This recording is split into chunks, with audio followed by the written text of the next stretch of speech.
That's right! Welcome to The Know. I'm John. I'm Ben. Controversial channel DaddyOFive made tons of YouTube thumbnails and internet headlines earlier this year for a series of prank videos that were decried as child abuse. And now the bad news keeps piling up for the family because it looks like they're facing up to a decade in prison for their YouTube antics. Once again, it looks like it's just a prank, bro. It doesn't really buy you any brownie points in the American judicial system. It just doesn't work, people. If you're unaware of DaddyOFive because you were totally ignoring YouTube a few months back, here's a little bit of the background. The channel got famous for all the wrong reasons in the spring for posting videos of couple Heather and Michael Martin playing pranks on their children. The only thing is, the children weren't really in on the joke, some of which got psychologically brutal, to say the least. One video was titled, 8-year-old gets waterboarded, and others featured pranks where the parents told one of the kids that he was adopted.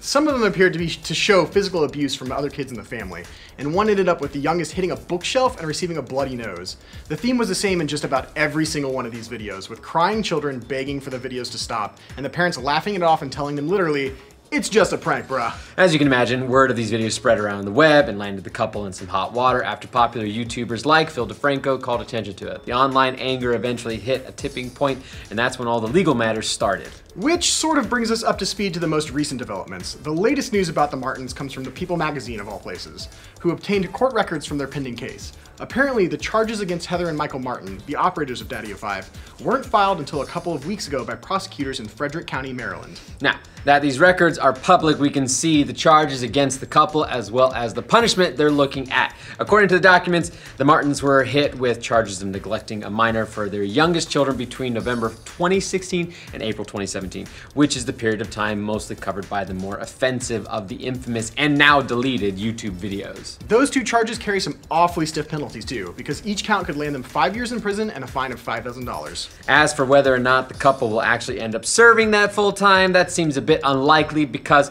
according to their attorney, they've reached a plea agreement with the prosecutors of the case. So that could mean that they're only going to serve part of the time, or just pay a fine, or maybe a little bit of column A, a little bit of column B. This is by no means the start of the problems the family has faced since all of this reached its boiling point. Back in May, they lost the custody of the two youngest children back to their biological mother following all the controversy. When it all went down, they first tried to push back against their YouTube critics, calling them haters, but eventually had something of a change of heart.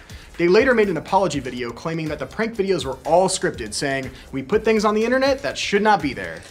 Yeah, that's that's one way to put it. I mean, it's not true, but I mean, you can say it, I guess, if you want to.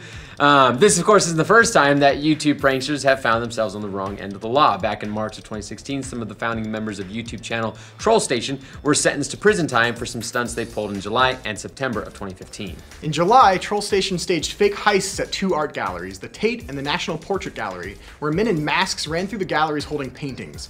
Naturally frightened patrons thought that an armed robbery was taking place. You know, it's just a joke. Just a prank, bro. You know, they were also gonna do it, you know, a prank where they were gonna like fake rob a bank with guns, and no, I'm just kidding.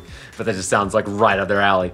However, the larger infraction was a prank pulled off by the channel in September in which 16-year-old approached strangers with a clock in a briefcase. The boy would then drop the briefcase and run away, scaring onlookers who thought there was a real bomb inside.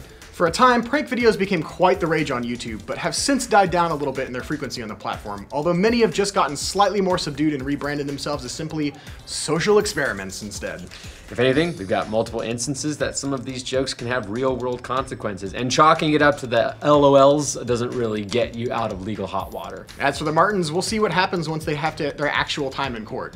The couple's plea hearing is set for September. Somehow we doubt the judge is going to tell them that all of this was just an elaborate joke. What do you guys think of the YouTube family facing some big time in jail? Let us know in the comments. For future updates on YouTube antics gone bad, remember to like this video, and if you're new around here, subscribe to The Know. How do you not know who Jake Paul is? I don't know. Just Google Jake Paul. The bigger read mystery. Some of the news articles. How do people not know that what's on the internet is forever? Well, they didn't mind it being forever. They just were like, hey, it's funny.